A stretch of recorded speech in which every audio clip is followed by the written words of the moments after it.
Halo semuanya, aku Afifah Nur Sabrina dengan NIM 2021-021100.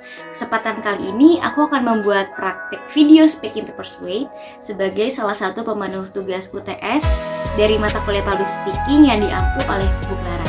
Berikut adalah video dari Speaking to Persuade. Selamat menikmati. Assalamualaikum warahmatullahi wabarakatuh. Shalom, Om Swastiastu, Namo Buddhaya, salam kebajikan serta salam sejahtera bagi kita semua. Puji serta syukur marilah kita panjatkan kehadirat Tuhan Yang Maha Esa, karena berkat rezeki dan rahmat-Nya lah saya diberikan kesempatan untuk menyampaikan pidato persuasif pada mata kuliah Public Speaking yang diampu oleh Ibu Clara Evi Citraning Tias. Pada kesempatan kali ini saya akan mengambil sebuah topik yang cukup menarik untuk kita bahas bersama-sama, yaitu tentang eksistensi bahasa nasional kita, yaitu bahasa Indonesia di tengah generasi muda saat ini. Indonesia saat ini tengah mengalami masalah terkait dengan bahasa nasionalnya, yaitu bahasa Indonesia.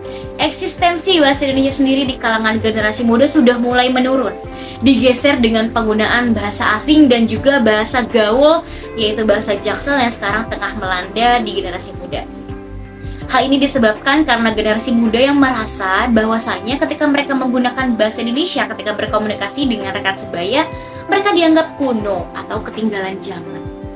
Nah, sebetulnya kita para generasi muda punya peran untuk mengembalikan eksistensi dari bahasa nasional kita, yaitu bahasa Indonesia, dengan cara kita harus bangga menggunakan bahasa Indonesia dalam kegiatan berkomunikasi sehari-hari. Sebetulnya pemerintah sudah menggalakkan beberapa event nasional tentang pengembalian eksistensi bahasa Indonesia itu sendiri, dengan diadakannya contoh bulan bahasa. Biasanya di situ ada lomba pidato, lomba puisi bahasa Indonesia. Hal ini sebetulnya bentuk dari keprihatinan pemerintah dalam hal eksistensi bahasa nasional kita yang mulai luntur di kalangan generasi muda. Nah, kita seharusnya sebagai generasi muda harus bangga menggunakan kembali bahasa Indonesia agar posisinya tidak tergeser dengan adanya bahasa gaul ataupun bahasa asing yang saat ini tengah banyak digunakan oleh generasi muda.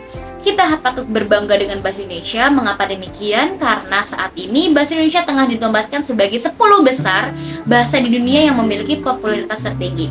Saat ini Indonesia menempati posisi ke-10 dengan pengguna 199 juta orang menggunakan bahasa Indonesia dalam berkegiatan sehari-hari. Hal ini dilansir dari liputan6.com.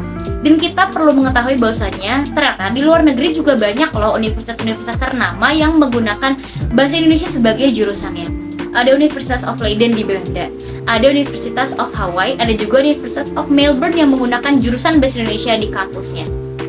Sebetulnya kita sebagai generasi muda ini harus berbangga dengan bahasa Indonesia, karena dengan kita menggunakan bahasa Indonesia yang baik dan benar-benar kaidah kebahasaan, kita tidak akan menggeser adanya kedudukan bahasa Indonesia dengan bahasa asing. Kesimpulannya adalah kita punya peran penting sebagai generasi